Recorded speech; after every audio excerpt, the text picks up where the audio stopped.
चलिए आज हम लोग क्लास 12th फिजिक्स का काफ़ी इम्पोर्टेंट दोस्तों सब्जेक्टिव क्वेश्चन करने वाले हैं आपके बोर्ड एग्जाम के लिए।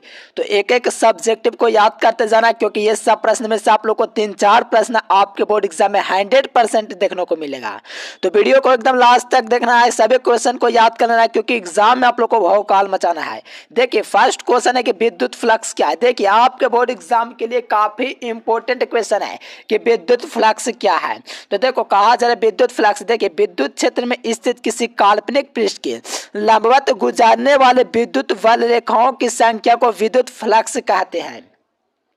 यानी कि विद्युत क्षेत्र में स्थित किसी काल्पनिक पृष्ठ के लंबवत गुजरने वाला, यानी कि विद्युत क्षेत्र में स्थित किसी काल्पनिक पृष्ठ के लंबवत गुजरने वाले जो विद्युत बल रेखाओं की संख्या जो होती है दोस्तों, उसी संख्या को हम लोग विद्युत फ्लक्स कहते हैं। इसे हम लोग फाई के द्वारा सूचित किया जाता है। विद्युत फ्लक्स जो होता है दोस्तों, विद्युत फ्लक्स जो होता है इसमें ई क्षेत्र दोस्तों विद्युत क्षेत्र का होता है, जबकि ds अल्फांश होता है दोस्तों जिसका गुणनफल के बराबर होता है। यानी कि फाई बराबर ई डी एस दोस्तों कॉस्ट या ई डी ओ से कर सकते हो, E vector D S vector. ठीक है ना दोस्तों, विद्युत फ्लक्स है। इसका मात्रक दोस्तों वोल्ट मीटर और न्यूटन मीटर स्क्वायर, दो मात्रक इसका होता है। न्यूटन मीटर स्क्वायर पर कूलम होता है और एक वोल्ट मीटर, ये दोनों मात्रक होता है। यानी कि विद्युत क्षेत्र में स्थित किसी काल्पनिक पृष्ठ के लंबवत गुजरने वाले विद्युत बल रेखाओं की संख्या को दोस्तों विद्युत फ्लक्स कहते हैं। बहुत इंपॉर्टेंट क्वेश्चन है, बिल्कुल याद कर लीजिए। आपके बोर्ड एग्जाम में 100% ये प्रश्न देखने को मिलेगा। यानी कि जब विद्युत फ्लक्स की बात करेगा कुछ नहीं करना, विद्युत क्षेत्र में स्थित किसी काल्पनिक पृष्ठ के लंबवत गुजरने वाले विद्युत बल रेखाओं की संख्या को विद्युत फ्लक्स कहते हैं। ईडीएस कॉस थीटा इसका सूत्र होता है। तो दोस्तों आप लोग को पता है ईडीएस कॉस थीटा होता है, तो इससे हम लोग ईडीएस लिख सकते हैं कि नहीं? बिल्कुल लिख सकते हैं। इसका मात्रक क्या होता है? तो न्यूटन बटा मीटर होता है और ये दोस्तों एरिया, तो इसका मीटर स्क्वायर होता है। तो यहाँ से करोगे तो 1 मीटर से 1 मीटर खत्म हो जाएंगे। साथ में इसका दो मात्रक को देखो, न्यूटन पर कूलम होता है। यहाँ से दो मात्रक निकाल सकते, न्यूटन पर कूलम भी कर सकते हो, यहाँ से मीटर स्क्वायर भी कर सकते हो और यहाँ से न्यूटन पर कूलम भी कर सकते हो। दो मात्रक यहाँ से निकालते, एक वोल्ट मीटर मात्रक निकालता है, एक न्यूटन मीटर स्क्वायर बटा कूलम निकालता है। ये दोनों क्वेश्चन को आप लोग को फिक्स करना है, एग्जाम में 100% ये प्रश्न पूछने वाला है। देखो ये भी प्रश्न आपके बोर्ड एग्जाम में पूछे जाएंगे। साथ में देखो ऑब्जेक्टिव में पूछे जाएंगे और सब्जेक्टिव पूछे जाएंगे। दोनों टाइप के क्वेश्चन यहाँ से आपके बोर्ड एग्जाम के लिए बनता है। तो देखो चुंबकीय विभव की बात किया, तो चुंबकीय विभव क्या है? देखिए चुंबकीय क्षेत्र के अंदर इकाई उत्तरी ध्रुव से अनंत तक के बिंदु तक लाने में किए गए कार्य को दोस्तों चुंबकीय विभव कहते हैं। देखिए आप लोगों को विद्युतीय विभव पता होगा तो चुंबकीय विभव आराम से याद हो जाएगा, क्योंकि दोस्तों देखिए यहाँ से कुछ नहीं करना। चुंबकीय क्षेत्र के अंदर आप कहोगे चुंबकीय क्षेत्र के अंदर सर जी इकाई उत्तरी ध्रुव से इकाई उत्तरी ध्रुव को अनंत से किसी बिंदु तक, मान लीजिए डिएशन इस प्रकार से हम लोग ले लिए कुछ भी, यहाँ चुंबकीय क्षेत्र के अंदर इकाई उत्तरी ध्रुव से, यहाँ मान लो इकाई, ठीक है ना डेशन, इसको इकाई उत्तरी ध्रुव को अनंत से मान लीजिए दोस्तों किसी बिंदु तक लाने में जो कार्य करना पड़ेगा, जो लाने में जो कार्य किया जाएगा, उससे दोस्तों कार्य को हम लोग चुंबकीय विभव कहते हैं। यानी कि यहाँ से यहाँ तक जो कार्य करना पड़ रहा है उसको हम लोग चुंबकीय विभव कहते हैं। इसे भी के द्वारा सूचित किया जाता है। देखिए चुंबकीय विभव हो या दोस्तों विद्युतीय विभव, दोनों को भी के द्वारा सूचित किया जाता है। इतना आप लोग कन्फर्म हो जाइए। अब देखिए यहाँ से कहा जाए किया गया कार्य W होगा तथा ध्रुव प्रबलता M होगा। देखिए यहाँ पर किया गया कार्य क्या है आप लोग का दोस्तों, आप लोग का W है, साथ में दोस्तों आप लोग का ध्रुवीय प्रबलता क्या M है। यानी कि यहाँ से समझे चुंबकीय क्षेत्र के अंदर यहाँ से V बराबर W/Q के फॉर्मूला से समझो क्या हो जाएंगे, V बराबर W/M न दिया हुआ, V बराबर W/M। देखो यहाँ से समझो चुंबकीय क्षेत्र के अंदर इकाई उत्तरी ध्रुव आप लोग का क्या दोस्तों, इकाई उत्तरी ध्रुव को अनंत से किसी बिंदु तक लाने में जो कार्य करना पड़ता है उसी को हम लोग चुंबकीय विभव कहेंगे। ठीक है ना डेशन, काफी इंपॉर्टेंट क्वेश्चन था आपके बोर्ड एग्जाम के लिए। चलिए एकदम बिल्कुल क्लियर करना 100% ये क्वेश्चन, ठीक है ना दोस्तों। यानी कि आप लोग को कुछ नहीं करना, जो दिया हुआ उसी को लिखना है। यहाँ से जो दिया गया तो वहीं को लिखा। चुंबकीय क्षेत्र के अंदर इकाई उत्तरी ध्रुव को दोस्तों अनंत से किसी बिंदु तक लाने में जो कार्य करना पड़ता है उसी को चुंबकीय विभव कहते हैं। इसका सूत्र V बराबर W/M होता है। साथ में इसका जो मात्रक होता है जूल प्रति एम्पियर मीटर होता है। कहोगे सर जी जूल प्रति एम्पियर मीटर होता है, हाँ, क्योंकि इसका मात्रक होता है जूल प्रति एम्पियर मीटर। यानी कि यहाँ से जूल लिखेंगे, बाटा में एम्पियर लिखेंगे, फिर मीटर लिखेंगे। ये क्वेश्चन आपके ऑब्जेक्टिव में 2021 में पूछा है, साथ में सब्जेक्टिव में पूछा। तो टोटल आप लोग बिल्कुल क्लियर कर लीजिए, आपके बोर्ड एग्जाम में 100% ये प्रश्न पूछे जाएंगे। तो एक एक क्वेश्चन को बिल्कुल क्लियर कर लीजिए। देखो, अब चुंबकीय विभव याद हो गया था, विद्युत विभव तो आप लोग का ऐसे ही याद हो जाएगा। चलिए, काफी इंपॉर्टेंट है कि विद्युत विभव क्या है। कहा जा रहा है कि किसी विद्युतीय क्षेत्र में एकांक आवेश को अनंत से लाने में जो कार्य करना पड़ता है उसी को हम लोग विद्युतीय विभव कहते हैं। यानी कि किसी विद्युतीय क्षेत्र में एकांक आवेश यानी कि एक आवेश को, यानी कि दोस्तों कहा जा रहा है कि किसी विद्युतीय क्षेत्र में एकांक आवेश को अनंत से लाने में जो कार्य करना पड़ता है उसी को हम लोग दोस्तों विद्युतीय विभव कहते हैं। इसे भी के द्वारा सूचित किया जाता है। यानी कि कहा जाए किसी विद्युतीय क्षेत्र में, मान लीजिए कि किसी विद्युतीय क्षेत्र में एकांक आवेश को दोस्तों एकांक आवेश को अनंत से किसी बिंदु तक लाने में जो कार्य करना पड़ता है उसे हम लोग दोस्तों विद्युतीय विभव कहते हैं। इसे भी के द्वारा सूचित किया जाता है। मान लिया कि एकांक आवेश को अनंत से लाने में किया गया कार्य W होगा तथा आवेश Q होगा। तो यहाँ से सूत्र V बराबर W/Q का आएगा। नीचे आप लोग देख लीजिए, कितना इंपॉर्टेंट क्वेश्चन आपके बोर्ड एग्जाम में प्रश्न आपको टक्कर देता है। हर साल पूछा जाता है, लगातार 200 पूछा जा रहा है। ये क्वेश्चन समझिए आपके बोर्ड एग्जाम में छप चुका है। यानी कि कुछ नहीं कहना, किसी विद्युतीय क्षेत्र में एकांक आवेश को अनंत से लाने में जो कार्य करना पड़ता है उसे हम लोग विद्युतीय विभव कहते हैं। इसे भी द्वारा सूचित किया जाता है। मान लिया कि आवेश Q को अनंत से लाने में क्या कार्य दोस्तों W होगा, तो इसका आवेश Q होगा। तो यहाँ से आप लोग को पता चला V बराबर W/Q सूत्र हो गया। ठीक है ना दोस्तों, काफी इंपॉर्टेंट क्वेश्चन है, बिल्कुल क्लियर कर लीजिए। देखो, इसका मात्रक भी दिया गया विद्युत विभव का। विद्युत विभव का मात्रक वोल्ट होता है और इसका सूत्र होता है 1 जूल प्रति कूलाम। देखिए, दो मात्रक होते हैं, वोल्ट होता है या जूल प्रति कूलाम होता है।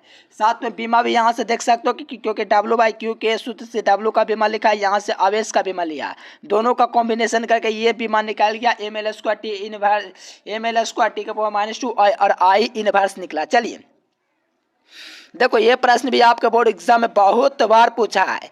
तो एक एक क्वेश्चन समझिए, यहाँ से आपके बोर्ड एग्जाम में पूछा ही जाएगा।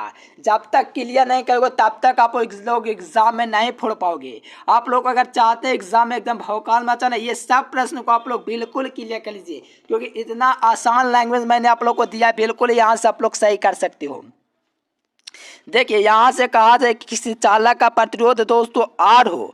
देखिए, किसी चालक का प्रतिरोध दोस्तों R चालक के अनुप्रस्थ काट के क्षेत्रफल A के गुणनफल, यानी कि किसी चालक का प्रतिरोध मान लीजिए R है और इसके अनुप्रस्थ काट का क्षेत्रफल A है का गुणनफल होगा दोस्तों। और इसी के लंबाई के अनुपात को आप लोग को दोस्तों विशिष्ट चालकता या दोस्तों आप लोग का प्रतिरोधकता कहा जाता है। यानी कि किसी चालक का प्रतिरोध R याद रखना है, किसी अनुप्रस्थ काट का क्षेत्रफल A का गुणनफल को याद रखना है, साथ में इसका लंबाई के अनुपात को हम लोग दोस्तों क्या कहेंगे, विशिष्ट प्रतिरोध या प्रतिरोधकता कहेंगे। ये काफी इंपॉर्टेंट क्वेश्चन आपके बोर्ड एग्जाम में बिल्कुल पूछे जाने के लिए तैयार है, बस आप लोगों को याद कर लेना है। यानी कुछ नहीं करना है, किसी चालक का प्रतिरोध R को याद रखना, इसके अनुप्रस्थ काट का क्षेत्रफल A को याद रखना, इसके लंबाई के अनुपात को याद रखना। ठीक है ना रेशन, यानी कि कुछ नहीं याद रखना है कि आप लोग को यही याद रखना है R/L आप लोग को पता होना चाहिए। वहां पर एग्जाम में कुछ नहीं करना, ये R/L आपको पता चल गया, बस से लिखना वहां पर किसी चालक का प्रतिरोध R और इसका अनुप्रस्थ काट का क्षेत्रफल A के गुणनफल और इसके लंबाई के अनुपात को हम लोग दोस्तों चालक का प्रतिरोधकता कहते हैं। बस बस बस, इसे रो से सूचित किया जाता है। रो माने पी नहीं डियर स्टूडेंट, इस प्रकार के रो कहते हैं, इसे रो से सूचित किया जाता है। तो रो बराबर आप लोग का सूत्र निकाल गया, क्या निकाल गया, R/L, ये आप लोग का सूत्र हो गया। इसका S है मात्रक ओम मीटर होता है। कहोगे मात्रक कैसे निकालते हैं सर जी? देखो, मात्रक भी पता होना चाहिए। देखो, प्रतिरोध R का मात्रक क्या होता है, ओम होता है, एरिया का मात्रक मीटर स्क्वायर होता है, साथ में लंबाई का मात्रक मीटर होता है। यहाँ से 1 मीटर से 1 मीटर खत्म, तो इसका मात्रक क्या होगा, ओम मीटर हो गया। यहाँ से मात्रक क्या होगा आप लोग का, ओम मीटर हो गया। यहाँ से देख सकते हो, काफी इंपॉर्टेंट क्वेश्चन है। ठीक है ना रेशन, ऑब्जेक्टिव में पूछा गया प्रतिरोधकता का मात्रक क्या, तो आप लोग को पता है कि प्रतिरोधकता का मात्रक ओम होता है। ठीक है ना, काफी इंपॉर्टेंट क्वेश्चन है, बिल्कुल एग्जाम में एकदम हल्का मचा के याद कर लीजिए। देखिए धारा घनत्व पूछा जा रहा है, क्या पूछा जा रहा है? धारा घनत्व। अब देखिए धारा घनत्व ये आपके बोर्ड एग्जाम में पूछा जाता है, बहुत इंपॉर्टेंट है ये 2023 के लिए तो रामबाण प्रश्न है। इसको नहीं याद करोगे तो किसको याद करोगे डियर स्टूडेंट? यही वो प्रश्न है जो आपके बोर्ड एग्जाम में पूछा जाएगा, ठीक है ना। कहा जा रहा है कि धारा घनत्व क्या है, काफी important. What is the current density. देखिए कहा जा रहा है कि किसी चालक के अनुप्रस्थ काट का क्षेत्रफल। देखिए बहुत ईजी है, बस कुछ नहीं, जे बराबर आई बटा ए याद को बात सारा क्लियर रहेगा। कहोगे कैसे सर जी? देखो बतलाते हैं। किसी चालक के प्रतिरोध, देखिए किसी चालक के अनुप्रस्थ काट का क्षेत्रफल क्या है? किसी चालक के अनुप्रस्थ काट के क्षेत्रफल, किसी चालक के अनुप्रस्थ काट का क्षेत्रफल ए, ठीक है ना दोस्तों। यानी कि किसी चालक के अनुप्रस्थ काट के क्षेत्रफल से प्रवाहित होने वाली धारा, प्रवाहित होने वाली धारा क्या हो? आई हो, या दोस्तों धारा वाली धारा को हम लोग दोस्तों धारा घनत्व कहेंगे। यानी कि कुछ नहीं, किसी चालक के अनुप्रस्थ काट के क्षेत्रफल से प्रवाहित होने वाली धारा के अनुपात को हम लोग दोस्तों क्या कहेंगे? धारा घनत्व कहेंगे। यह एक सदिश राशि है जिसका दोस्तों जे द्वारा सूचित किया जाता है। यह एक सदिश राशि है, पहले धारा अदिश राशि, लेकिन धारा घनत्व आप लोग का सदिश राशि होता है। क्या होता है? सदिश राशि होता है। इसकी दिशा धान आवेश प्रवाह की दिशा होती है। इसकी जो दिशा होती है दोस्तों धान आवेश प्रवाह की दिशा होती है। चलिए एकदम भौकाल मचा दिए सभी के सही मेरे प्यारे। इसी प्रकार से एग्जाम में पूछे जाएंगे प्रश्न, तबे तहलका मचाओगे जब एग्जाम में आप लोग दोस्तों क्या करेंगे? तैयार रहेंगे इस प्रकार की तैयारी के लिए। देखिए यहाँ पर कहा भी जा रहा है किसी चालक का अनुप्रस्थ काट का क्षेत्रफल ए होता है, इससे प्रवाहित धारा आई के अनुपात को हम लोग धारा घनत्व तो कहेंगे। आई बराबर दोस्तों क्या होगा? जे बराबर आई बटा ए हो गया। काफी इंपॉर्टेंट है। चलिए देखिए यहाँ से क्या कहा जा रहा है, चुंबकीय क्षेत्र क्या है? ये भी एकदम लाजवाब प्रश्न है, आपके बोर्ड एग्जाम में ये प्रश्न पूछे जाते हैं। बिल्कुल क्लियर कर लीजिए, इसमें देर करने की बात ही नहीं उत्पन्न होती है, बिल्कुल क्लियर करते, जो मिले उसे उठा लो। चलिए कहा था चुंबकीय क्षेत्र क्या है? What is the magnetic field. देखिए कहा है कि चुंबक के वह भाग जिससे दोस्तों चुंबक के ध्रुव के द्वारा आकर्षण या विकर्षण बल का अनुभव किया जाता है। यानी कि कहा जाए कि किसी चुंबक के चारों ओर का वह भाग, यानी कि किसी चुंबक के चारों ओर का जो भाग होगा ना रेडिएशन, उसके चारों ओर का वह भाग जिसके दोस्तों चुंबकीय ध्रुवों के द्वारा आकर्षण या विकर्षण बल का अनुभव किया जाता है, चुंबकीय क्षेत्र कहलाता है। इसे भेद सदिश के द्वारा सूचित किया जाता है। मान लिया कि किसी चुंबक के दोस्तों ध्रुव के द्वारा आकर्षण या विकर्षण बल एफ है तथा ध्रुवीय प्रबलता एम है, तो यहाँ से आप लोग देख सकते हो आप लोग का दोस्तों चुंबकीय आघूर्ण यानी चुंबकीय क्षेत्र एफ बटा एम सूत्र हो गया। कहोगे ये क्या है सर जी? देखो कुछ नहीं, ये किसी चुंबक के चारों ओर का वह भाग है जिसमें चुंबक के ध्रुवों के द्वारा आकर्षण या विकर्षण बल का अनुभव किया जाता है, चुंबकीय क्षेत्र कहलाता है। इसे बी के द्वारा सूचित किया जाता है। तो मान लिया कि चुंबक के ध्रुवों के द्वारा आकर्षण या विकर्षण एफ है तथा ध्रुवीय प्रबलता एम है। यानी कि कुछ कहा ही नहीं गया, इतना इजी है कि मत कहो। किसी चुंबक के दोस्तों चारों ओर का वह भाग जिसमें चुंबकीय ध्रुव एम के द्वारा, ठीक है ना स्टूडेंट, द्वारा आकर्षण या विकर्षण बल एफ का अनुभव किया जाता है, तो इसे चुंबकीय क्षेत्र कहेंगे। तो मान लिया देख सकते हो यहाँ पर माना गया, फिर चुंबक का सूत्र आप लोग का यहाँ से निकल गया एफ बटा एम, ठीक है ना। बहुत इंपॉर्टेंट है, बिल्कुल क्लियर कर लीजिए। चलिए मुझे उम्मीद है आप लोग बिल्कुल क्लियर करोगे क्योंकि ये प्रश्न एग्जाम में आप लोग को पूछे जाएंगे। चलिए चुंबकीय द्विध्रुव आघूर्ण क्या? देखिए विद्युत द्विध्रुव आघूर्ण तो आप लोग जानते हैं, लेकिन चुंबकीय द्विध्रुव आघूर्ण भी आप लोग को पता होना चाहिए क्या है, इससे क्या होता है। तो देखिए कुछ नहीं आप लोग को कहना है, किसी चालक तार से प्रवाहित दोस्तों धारा और इसके अनुप्रस्थ काट के क्षेत्रफल के गुणनफल को दोस्तों चुंबकीय द्विध्रुव आघूर्ण कहते हैं। यानी कि किसी चालक तार से प्रवाहित धारा, मान लीजिए आई, किसी चालक तार से प्रवाहित धारा आई और इसके अनुप्रस्थ काट का क्षेत्रफल ए के गुणनफल को चुंबकीय आघूर्ण कहते हैं। तो एम बराबर क्या हो गया? आई ए, क्या डिरेक्शन? आई ए भी है नहीं, आई ए, यानी कि एम बराबर क्या हो गए? आई ए, क्या हो गए? आई ए। यानी कि दोस्तों यहाँ पर कहा जाए किसी चालक से प्रवाहित होने वाली धारा आई और इसके अनुप्रस्थ काट के क्षेत्रफल के गुणनफल को चुंबकीय आघूर्ण कहते हैं। इसे एम से सूचित किया जाता है, जबकि इसका मात्रक की बात करें तो एम्पियर मीटर स्क्वायर होता है। कहोगे कैसे सर जी? देखो आई का दोस्तों मात्रक क्या होता है? एम्पियर होता है धारा का, और यहाँ पर दोस्तों एरिया का क्या होता है? मीटर स्क्वायर होता है। तो इसका मात्रक एम्पियर मीटर स्क्वायर होता है। एक और मात्रक दोस्तों जेटी इनवर्स होता है, जेटी होता है, ठीक है ना। इसका 2 मार्क होता है। काफ़ी इंपॉर्टेंट क्वेश्चन है। मुझे उम्मीद है कि मेरे अकॉर्डिंग आप लोग दोस्तों नजरअंदाज नहीं करोगे क्योंकि ये प्रश्न आपके बोर्ड एग्जाम में पूछा जाएगा। चुंबकीय द्विध्रुव आघूर्ण क्या है, बिल्कुल याद कर लीजिए। किसी चालक तार से प्रवाहित होने वाली धारा दोस्तों आई और इसके अनुप्रस्थ काट के क्षेत्रफल के गुणनफल को चुंबकीय द्विध्रुव आघूर्ण कहते हैं। चलिए बिल्कुल क्लियर हो गया सर जी। अब नेक्स्ट पॉइंट दिखाइए। अब देखिए ये कितना इंपॉर्टेंट पॉइंट आ रहा है। चुंबकीय क्षेत्र की तीव्रता क्या है, इसे नहीं याद करोगे तो किसे याद करोगे डियर स्टूडेंट। ये तो भी इंपॉर्टेंट इक्वेशन है। कहा जा रहा है कि चुंबकीय क्षेत्र की तीव्रता की परिभाषा को लिखिए। तो देखिए कहा जा रहा है कि किसी पदार्थ के एकांक आयतन में, किसी पदार्थ के एकांक आयतन में मेरे प्यारे साथियों, एकांक आयतन में जो चुंबकीय आघूर्ण का मान होता है उसे चुंबकीय क्षेत्र की तीव्रता कहते हैं। इसे आई के द्वारा सूचित किया जाता है। यानी किसी पदार्थ के एकांक आयतन में जो चुंबकीय आघूर्ण का मान होता है उससे हम लोग दोस्तों आप लोग का चुंबकीय क्षेत्र की तीव्रता कहेंगे।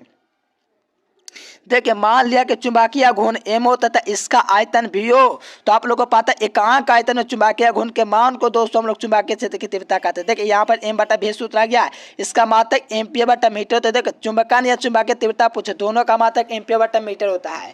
यहाँ से बीमा वगैरह भी देख सकते हो। चलिए यहाँ से आप लोग का ऑब्जेक्टिव सब्जेक्टिव सब क्लियर हो गया। चलिए अब देखिए नेक्स्ट।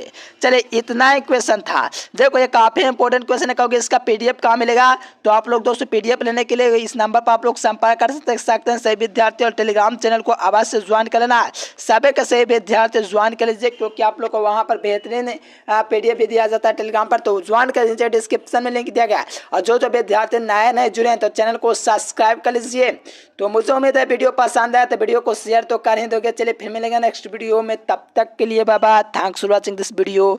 जय हिंद, वंदे मातरम। टेलीग्राम चैनल ज्वाइन कर लेना।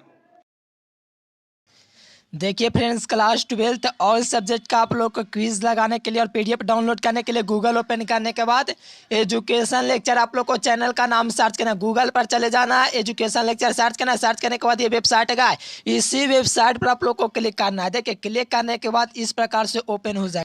देखिए ओपन होने के बाद क्लास 12 IAS लिखा हुआ है, इसी पर आप लोग को क्लिक कर देना। यहीं पर आप लोग पूरा का पूरा क्विज लगा सकते हो, टेस्ट लगा सकते हो। उससे पहले ओपन करने के बाद तक सभी विद्यार्थी एक बार जरूर क्लिक कीजिएगा ओपन के बटन पर, ठीक है ना। जितना बार आएगा उतना बार क्लिक करते हुए चलना क्योंकि इससे रिफ्रेश हो जाएगा। तो यहाँ से 12 IAS पर आप लोग क्लिक कर दिए। चलिए यहाँ से ओपन हो जाएंगे। देखिए ओपन होने के बाद यहाँ से चैप्टर वाइज पूरा आप लोग क्विज लगा सकते हो, टेस्ट लगा सकते हो और पढ़ाई कर सकते हो। देखिए मैंने भौतिकी पर यहाँ से क्लिक किया तो पूरा का पूरा ओपन हो जाएंगे। उससे पहले कुछ ओपन करने की बात आ रहा है, इसको आप लोग को आवाज से एक बार क्लिक कर लेना है। सभी विद्यार्थियों को बोल रहे हैं। फिर इसके बाद आपको जो भी चैप्टर ओपन करना है यहाँ से ओपन कर लेंगे। इस पर क्लिक करके इस प्रकार से ओपन होने के बाद आएगा। फिर यहाँ पर कुछ ओपन करने की बात रहे, इस सब पर आप लोग को क्लिक करना मेरे प्यारे। इस सब पर आप लोग को क्लिक करना है एक बार, ठीक है ना डियर स्टूडेंट। सभी पर क्लिक करना। देखो यहाँ से आप लोग तैयारी कर सकते हो। पृथ्वी के चुंबकीय ध्रुव पर नमन कोण का मान क्या है, तो देख सकते हो 90 डिग्री दिया हुआ है। ध्रुव पर का मात्रक एम्पियर मीटर। देखो पूरा का पूरा आप लोग को आंसर भी नीचे में दिया हुआ है। तो सभी के सही विद्यार्थी इस प्रकार से पढ़ने के बाद लास्ट में आप लोग का क्विज का ऑप्शन आएगा। क्विज भी देना अति आवश्यक है। सभी विद्यार्थियों बेहतरीन तैयारी कीजिए ऑल सब्जेक्ट का। देखो ओपन करने के बाद प्लीज एक बार इस पर क्लिक कीजिएगा, ओपन जरूर कीजिएगा। हर बार आएगा, हर बार क्लिक कीजिएगा। यहाँ से स्टार्ट का ऑप्शन है, स्टार्ट के ऑप्शन पर आप लोग को यहाँ से क्लिक कर देना है। क्लिक करने के बाद अपना नाम पूछेगा, तो प्यारा सा नाम यहाँ से आप लोग को क्या कर देना है, कमेंट कर देना है। चलो देखो कहा जाएगा पृथ्वी के चुंबकीय ध्रुव पर नमन कोण का मान, अभी मैंने बोला 90 डिग्री होता है। तो इस पर आप लोग क्लिक कीजिए और टेस्ट लगाइए। आप लोग भी आइए डियर स्टूडेंट, इस प्रकार से टेस्ट लगाइए। लास्ट में सब कुछ आपको पता चलेगा। नीचे इंग्लिश मीडियम का दिया हुआ है। तो सभी के सही मेरे प्यारे साथियों, आप लोग भी आइए गूगल पर सर्च कीजिए educationlecture.com और ये सब आप लोग को दिख रहा है खोलने के लिए एक बार प्लीज क्लिक कीजिएगा। चलिए आप लोग भी आइए। देखिए डियर स्टूडेंट आज से आप लोग का एडमिट कार्ड डाउनलोड होना स्टार्ट हो गया डियर स्टूडेंट। तो सबसे पहले आप लोग को डाउनलोड करने के लिए गूगल पर चले आना है और एजुकेशन लेक्चर सर्च करना है। देखिए स्टेप बाय स्टेप समझो तभी आप लोग का डाउनलोड होगा। सबसे पहले गूगल पर चले आना है, एजुकेशन लेक्चर चैनल का नाम सर्च करना है। सर्च करने के बाद ये वेबसाइट है, ये देख लो ये वेबसाइट है। इसी वेबसाइट पर आप लोग को क्लिक करना है। देखिए यहाँ से क्लिक करेंगे, स्टेप को समझेंगे तभी आप लोग का डाउनलोड होगा। देखिए इस प्रकार से ओपन हो जाएंगे। देखिए क्लिक, देखिए यहाँ पर आप लोग को ऐड पर क्लिक करना। अगर आप लोग क्लिक नहीं करेंगे डियर स्टूडेंट तो ये रिफ्रेश नहीं होगा। रिफ्रेश करना अति आवश्यक है। क्लिक करने के बाद 15 सेकंड आप लोग को रुकना है, क्योंकि इससे रिफ्रेश हो जाएगा, जिससे आप लोग को डाउनलोड जल्दी हो जाएगा। तो इस साइड पर आप लोग को एक बार क्लिक करना है। फिर नीचे आप लोग को न्यू अपडेट में आया, क्योंकि न्यू लिंक आप लोग का एक्टिव हुआ, तो न्यू अपडेट यहाँ पर इस पर आप लोग को क्लिक कर देना है। देखिए क्लिक करने के बाद क्या है, ओपन, इसको ओपन करना, इससे हर बार आना, इस पर क्लिक करना, तभी आप लोग को डाउनलोड होगा। इससे आप लोग को पेंडिंग बात लगा, तो ओपन पर आप लोग को क्लिक करते हुए चलना है, ठीक है डियर स्टूडेंट, और 15 सेकंड रुक जाना है। देखिए लिखा हुआ dear student Bihar board 12th 2023 download link, इस पर आप लोग को क्लिक कर देना है। तो देखिए मैंने यहाँ से जब क्लिक किया इस प्रकार से ओपन हो जाएंगे। ओपन होने के बाद देखो इस ऐड पर जब तक आप लोग क्लिक नहीं करोगे तो आप लोग को रिफ्रेश होगा ही नहीं। तो आप लोग को इस ऐड पर आवाज से क्लिक करना है, ठीक है ना डियर स्टूडेंट। यहाँ से क्लिक करते हुए चलना है, जहां पर देखेगा इस प्रकार का ऐड, क्लिक करके रिफ्रेश करना। देखिए साइड पर जाए, इस पर आप लोग को क्लिक करना है। क्लिक करोगे ये स्टेप है, ये इससे रिफ्रेश होगा, इस पर आप लोग को क्लिक करना अति आवश्यक है। चलिए यहाँ से जाएंगे डियर स्टूडेंट, नीचे जाएंगे तो आप लोग को देखिए लिंक पूरा का पूरा दे दिया गया है। देखिए class 12 download admit card link, तो इसी पर आप लोग को क्लिक करना है। देखिए सर्वर बना, 3 सर्वर दिया गया है, इस पर कोई भी लिंक पर क्लिक कीजिए और यहाँ से आप लोग अपना फिलअप कर देना डियर स्टूडेंट, पूरा जानकारी पूरा आप लोग को डाउनलोड हो जाएगा। जितना स्टेप बताया स्टेप को अगर फॉलो करते हैं तो 100% आप लोग को डाउनलोड आज से स्टार्ट हो गया, चालू होना डियर स्टूडेंट, क्योंकि बिहार बोर्ड ने बोला था 19 दिसंबर से स्टार्ट हो जाएगा। तो आज का दिन दोस्तों आप लोग समझिए स्टार्ट हो गया। यहाँ से आप लोग का नाम देखना है, कैंडिडेट का नाम लिखना, अपना नाम, फादर्स का नाम, और यहाँ से जन्म तिथि आप लोग को यहाँ फिल करना, और सर्च के ऑप्शन पर आप लोग को क्लिक करना, बिल्कुल आप लोग को डाउनलोड हो जाएंगे। चलिए आप लोग भी आइए गूगल पर सर्च कीजिए एजुकेशन लेक्चर, रिफ्रेश करते हुए चलना डियर स्टूडेंट। देखिए यहाँ पर भी आप लोग को लिखा हुआ है, तो इस सब ऐसा दिख रहा है, तो बिल्कुल क्लिक करना ही है आप लोगों को, ठीक है ना डियर स्टूडेंट। चलिए आप लोग भी आइए।